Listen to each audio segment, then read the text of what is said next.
Credo. Quando é que a gente diz essa palavra? Credo. Quando a gente está meio assustado, né? Ou quando a gente está admirado com alguma coisa. Às vezes no momento de medo também. E de onde vem esse costume? Às vezes as pessoas dizem cruz credo.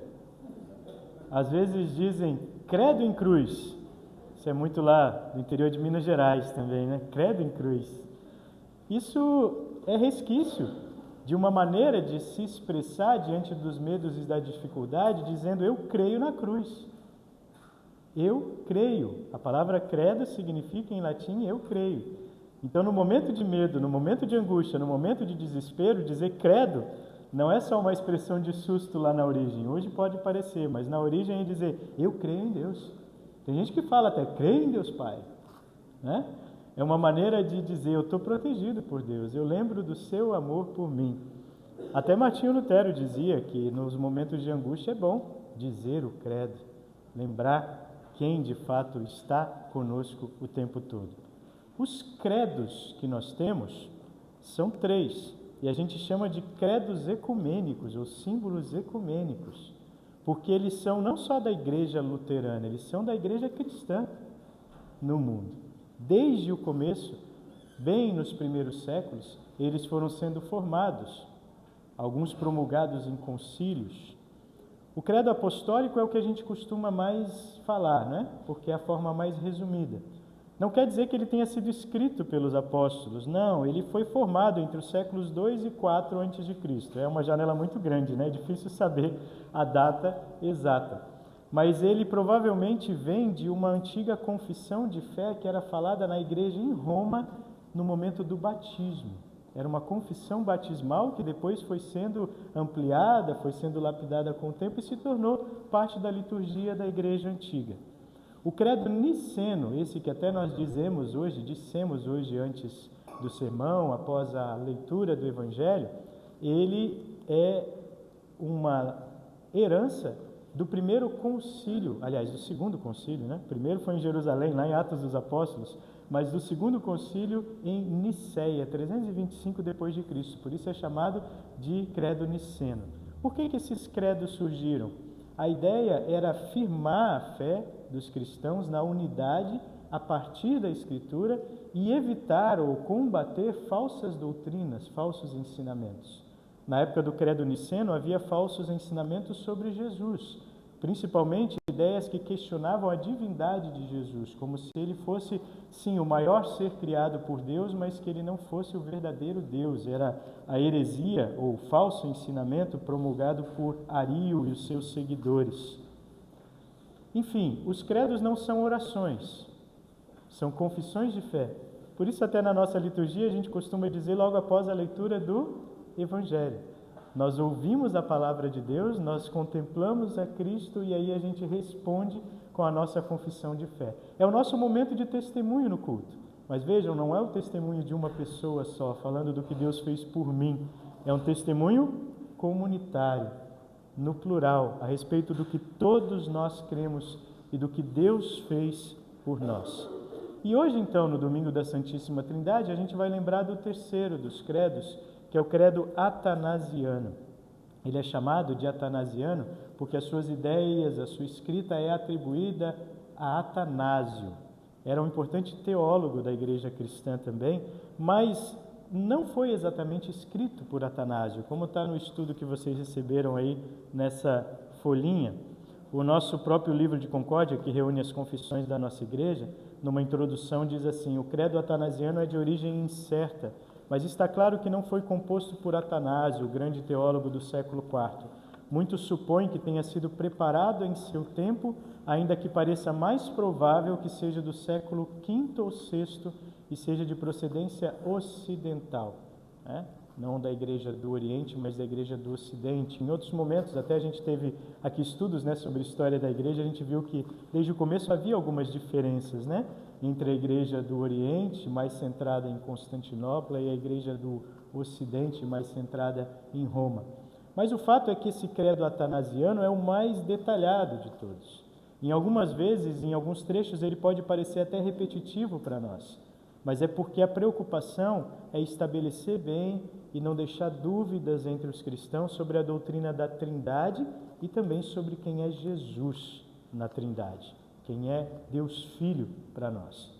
Normalmente, em algumas igrejas luteranas mais tradicionais, costuma-se recitar o credo atanasiano no dia da Santíssima Trindade. Hoje nós não fizemos isso aqui, ao invés de recitá-lo, eu gostaria que a gente lesse com calma. E depois vocês podem também reler esse estudo que está nas mãos aí de vocês, mas eu gostaria que vocês colocassem na segunda página, tem o texto aqui em itálico. Eu gostaria de ler pausadamente e convidar vocês a meditar sobre as palavras que estão aqui. O que acontece quando a gente quer falar sobre a Trindade de Deus? Antes de ler até, gostaria de lembrar isso. A gente corre muito risco de tropeçar nas palavras, porque é algo tão divino, tão majestoso e tão complexo para nós, tão além da nossa razão, que todo tipo de comparação que a gente tenta fazer para tentar explicar o que é a Trindade ainda não é exata, ainda não é completa, não é?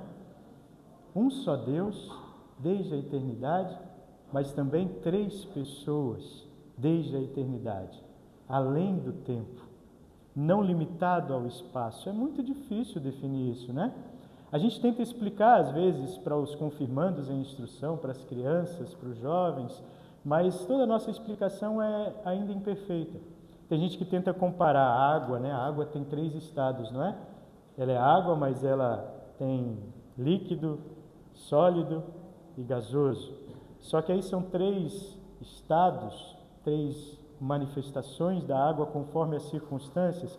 Não é exatamente isso que a Bíblia diz sobre Deus. A Bíblia diz que Deus sim é um e ao mesmo tempo é 3 pessoas. Não simplesmente se manifesta de forma visível ou estratégica ou ao nosso entendimento como 3 pessoas. Ele é 3 pessoas desde a eternidade.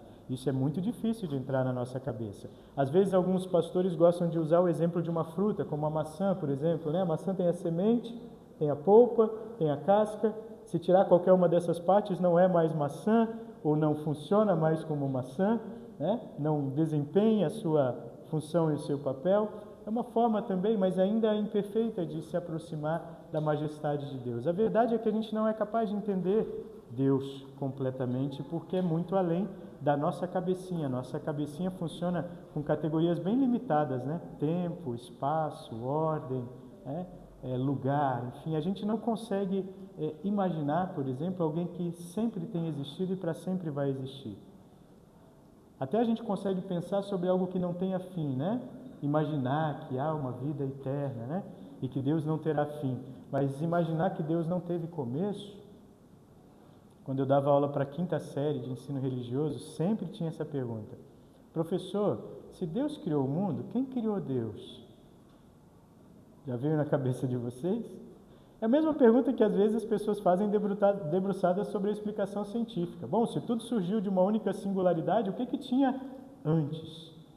Bom, não existe o antes se não há tempo. E se Deus é o próprio Criador do tempo, não faz sentido falar em antes, não existe antes.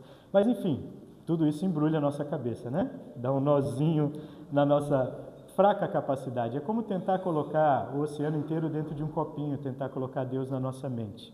Mas, que bonito que Atanásio, ou os teólogos em torno das ideias de Atanásio, conseguiram escrever isso aqui. E é dessa forma que eu queria que a gente se aproximasse hoje.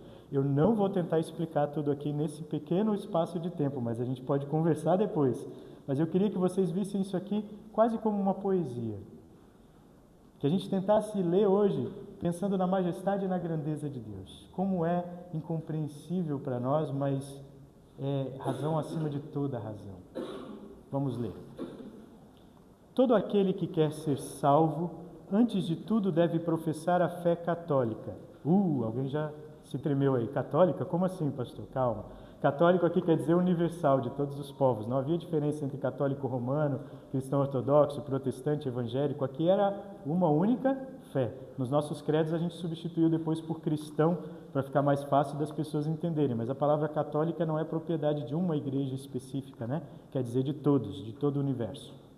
Todo aquele que quer ser salvo, antes de tudo, deve professar a fé católica. Todo aquele que não a conservar íntegra e inviolada, sem dúvida perecerá eternamente. E a fé católica consiste em venerar um só Deus na Trindade e a Trindade na unidade, sem confundir as pessoas e sem dividir a substância. Pois uma é a pessoa do Pai, outra a do Filho, outra a do Espírito Santo. Mas a divindade do Pai, do Filho e do Espírito Santo é uma só, igual em glória, coeterna em majestade. Qual o Pai, tal o Filho, tal também o Espírito Santo. Incriado é o Pai, incriado é o Filho, incriado é o Espírito Santo. Imenso é o Pai, imenso é o Filho, imenso é o Espírito Santo. Eterno é o Pai, eterno é o Filho, eterno é o Espírito Santo. Entretanto, não são três eternos, mas um único eterno. Como não há três incriados, nem três imensos, porém um só incriado e um só imenso. Da mesma forma, o Pai é todo-poderoso, o Filho é todo-poderoso, o Espírito Santo é todo-poderoso. Não há, entretanto, três todo-poderosos, mas um só todo-poderoso. Bonito, né? De novo, se eu tentar explicar, eu vou complicar e vou me tropeçar nas palavras. Mas vejam como é bonito essa expressão da unidade. Parece repetitivo, mas é para deixar bem claro para quem lê, bem claro para quem memoriza essas palavras. Agora vamos falar de Pai, Filho e Espírito Santo mais em detalhes. Assim o Pai é Deus, o Filho é Deus, o Espírito Santo é Deus. Não há, entretanto, três deuses, porém um único Deus. Como o Pai é Senhor, assim o Filho é Senhor, o Espírito Santo é Senhor. Não são, entretanto, três senhores, porém um só Senhor. Porque, assim como pela verdade cristã somos obrigados a confessar que cada pessoa tomada em separado é Deus e Senhor, assim também estamos proibidos pela religião católica de dizer que são três deuses ou três senhores. O Pai por ninguém foi feito, nem criado, nem gerado. O Filho é só do Pai, não feito nem criado, mas gerado. O Espírito Santo é do Pai e do Filho, não feito nem criado, nem gerado, mas procedente. Portanto, um único Pai, não três pais. Um único Filho, não três filhos. Um único Espírito Santo, não três Espíritos Santos. E nessa trindade nada é anterior ou posterior, nada maior ou menor, porém todas as três pessoas são coeternas e iguais entre si, de modo que em tudo, conforme já ficou dito anteriormente, deve ser venerada a trindade na unidade e a unidade na trindade. Portanto, quem quer salvar-se deve pensar assim a respeito da trindade. Aqui tem coisas, tem pequenos detalhes nesse parágrafo que já dividiram igrejas, inclusive, também, né? Mas que são detalhes que o credo atanasiano diz, a gente é obrigado a crer e reconhecer quando a gente olha para a Escritura, está claro lá, embora não seja inteligível para nós na nossa lógica, está claro em vários textos da Escritura, como Deus se mostra a nós. Mas para a salvação eterna, continuamos, também é necessário crer fielmente na encarnação de nosso Senhor Jesus Cristo. Portanto, a fé verdadeira é crermos e confessarmos que nosso Senhor Jesus Cristo, Filho de Deus, é Deus e homem. É Deus gerado na substância do Pai antes dos tempos, e é homem nascido no mundo da substância da mãe. Deus perfeito, homem perfeito, subsistindo de alma racional e carne humana, igual ao Pai segundo a divindade, menor que o Pai segundo a humanidade. De novo, dá um nó na nossa cabecinha, né? Mas é isso. Cristo é igual ao Pai segundo a divindade, menor que o Pai, quando se esvaziou segundo a humanidade que assumiu, né, por nós, em amor a nós. Um só, entretanto, ainda que seja Deus e homem, todavia não há dois, porém um só, Cristo. Isso é bonito de pensar. Quando Cristo subiu ao céu, ele subiu também como homem, como ser humano. Isso não impede, inclusive para nós, na nossa teologia, que ele esteja presente hoje na Santa Ceia. Outro mistério, né? Mas se ele é Deus, ele não está, por ser agora ser humano, limitado em nada, né? Exaltado na glória do Pai, assim como Deus é um e três pessoas ao mesmo tempo, Cristo é um só e pode estar onde ele quiser ao mesmo tempo. Continuando, um só, entretanto, não por conversão da divindade em carne, mas pela assunção da humanidade em Deus, de todo um só, não por confusão de substância, mas por unidade de pessoa. Pois assim como a alma racional e a carne é um só ser humano, assim Deus e homem é um só Cristo. Ele padeceu pela nossa salvação, desceu ao inferno, ao terceiro dia ressuscitou dos mortos, subiu ao céu e está sentado à direita de Deus, o Pai Todo-Poderoso, de onde há de vir para julgar os vivos e os mortos. À sua chegada, todos os seres humanos devem ressuscitar com os seus corpos e vão prestar contas de seus próprios atos. Aqueles que tiverem praticado o bem irão para a vida eterna, aqueles que tiverem praticado o mal irão para o fogo eterno. Essa é a fé católica, cristã, universal. Quem não crer com fidelidade e firmeza não poderá ser salvo. A advertência aqui no final, né? Parece que quebrou a poesia, mas é uma advertência necessária. Se a gente confunde quem é Deus para nós, a gente confundiu o centro da nossa fé.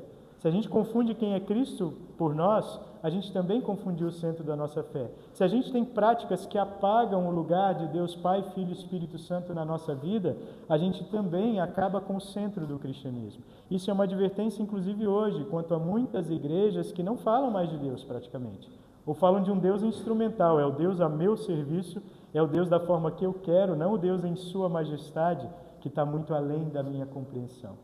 Quando muita gente fala de Jesus como se ele fosse alguém apenas com quem eu falo e determino as coisas que vão acontecer, e não como Senhor de fato da minha vida, quem eu quero imitar e seguir. Às vezes as pessoas falam do Espírito Santo muito mais como fonte de milagres que elas esperam, ao invés de se entregar à ação do Espírito Santo pela palavra, para que ele guie as suas vidas através dessa palavra. Enfim, a gente vive tempos em que ainda é necessário confessar o credo. Se a gente olhar aqui na última página do nosso estudo, tem essa pergunta: por que ainda recitamos os credos? Os credos estão junto com todas as outras confissões da nossa igreja luterana dentro de um livrão chamado Livro de Concórdia, né? Ali tem vários documentos importantes, mas os credos estão no começo, como os primeiros documentos, como aquilo que dá base à nossa fé a partir da Escritura Sagrada. É claro que nós vivemos somente a Escritura. Todos os outros escritos estão subordinados à Escritura Sagrada. Mas estes, tanto os credos como os outros que estão no livro de Concórdia, são exposição da Escritura Sagrada, cuidadosamente elaborada, para que a gente não fuja dela por interpretações que seguem só o que a gente quer no momento. Porque essa também é a realidade hoje. Muita gente diz: eu estou falando da Bíblia, eu estou pregando a Bíblia, mas está pregando a Bíblia a partir do seu desejo, da sua vontade, às vezes forçando uma interpretação sua para a Escritura, ao invés de ouvir a Escritura. E por isso sim, a tradição da igreja, as confissões da igreja, ajudam a gente a permanecer fiel à Escritura naquilo que ela foi de fato escrita para expressar a nós. Então, não se trata aqui de fugir da Escritura Sagrada. Quando a gente confessa o credo, quando a gente recita o credo, a gente está lembrando a partir de que base, de que olhar nós olhamos para a Escritura. Não é só o meu desejo individual de encontrar a minha resposta lá, mas é me submeter a toda uma comunidade que ao longo dos tempos encontrou ali respostas e que também teve as suas perguntas, os seus questionamentos. Nós não vivemos sozinhos, mas vivemos ligados a uma comunhão dos santos, né? A união de todos os que foram santificados por Cristo para Ele e que estão aí espalhados pelo mundo. E a gente quer permanecer fiel às Escrituras, também nos utilizando desses recursos que temos, que os nossos antepassados nos deixaram. Recitar os credos, então, nos une. Quando a congregação confessa a sua fé, ela está dizendo: esta é a fé que nós recebemos dos apóstolos. Não é apenas a minha espiritualidade, mas é a fé da igreja em todos os tempos. Quando a gente confessa o credo, a gente está procurando ensinar também as crianças desde pequenas. Isso é bom de ser ensinado em casa, não só esperar o pastor ensinar na confirmação, né? Ensinar desde pequenas a crer num Deus que fez tudo por elas e ainda continua a agir na vida delas. Isso é tão bonito que quando a gente vai visitar, às vezes, uma pessoa bem idosa, quase se despedindo dessa vida, o que ela lembra? Ela lembra do credo, ela lembra do Pai Nosso, ela lembra de hinos que eram cantados e que eram confissões de fé também bonitas. Por isso, cuidado para que a gente cante hinos que realmente têm doutrina bíblica e não só hinos vazios de uma espiritualidade elevada, emocional, né? Para que a gente tenha realmente substância Não só no que a gente pode pegar e ler, mas aqui dentro, nas coisas que a gente memorizou ao longo do tempo.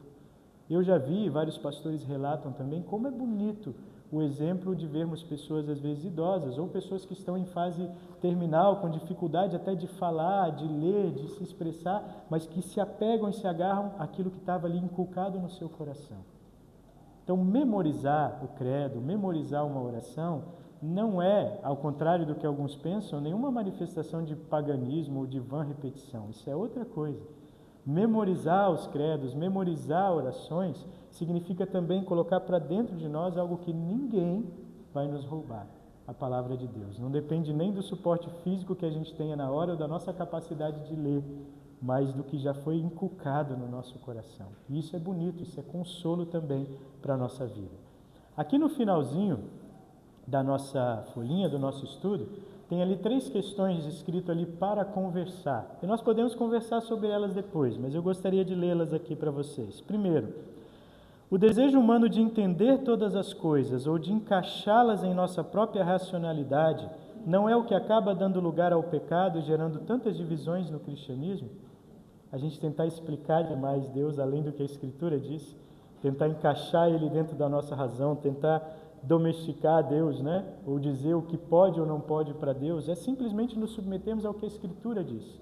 O que eu não entendo, eu aceito e agradeço, porque é bênção de Deus para mim. Seja quando eu falo sobre o batismo, quando eu falo sobre a Santa Ceia, quando eu falo sobre a Palavra de Deus, quando eu lembro o credo e a Trindade. São coisas que eu não compreendo completamente, nem tenho a ideia de explicar mais do que a Escritura explicou. Eu aceito e recebo como bênção de Deus na minha vida, crendo no que a Escritura diz. Que o batismo é o lavar regenerador do Espírito Santo, sim, ele é salvação para todos. Que na ceia eu recebo verdadeiramente o corpo e sangue de Cristo, isto é o meu corpo, isto é o meu sangue, é para perdão de pecados. E que Deus, Pai, Filho e Espírito Santo está presente e agindo na nossa vida. Que antes de tudo existir, ele já era e para sempre há de ser também. A segunda pergunta que está ali, nossos irmãos da igreja antiga utilizaram o credo atanasiano para combater falsas doutrinas sobre Cristo e sobre a Trindade. Que falsos ensinamentos existem hoje sobre Cristo e sobre a Trindade? Como deve ser a nossa postura diante desses ensinamentos? Não nos enganemos, nem todo lugar onde falam de Jesus estão falando do Filho de Deus. Nem todo lugar onde estão falando sobre Deus estão falando do Deus triuno, Pai, Filho e Espírito Santo. Muitas vezes o que ocorre é que em algumas igrejas, em algumas religiões, se está mencionando as mesmas palavras, mas para falar de coisas diferentes ou de ideias diferentes.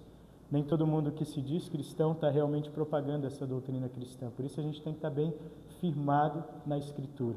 Não é porque tem o título Jesus Cristo na fachada, não é porque tem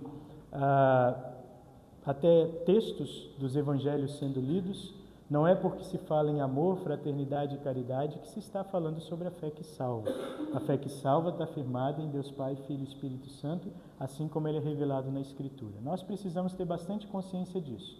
Continuamos respeitando quem pensa diferente, mas não podemos arredar pé, não podemos relativizar a nossa fé, pois é de Cristo que depende a nossa salvação e do que Ele, a partir do amor do Pai e na comunhão do Espírito Santo, faz e fez por todos nós.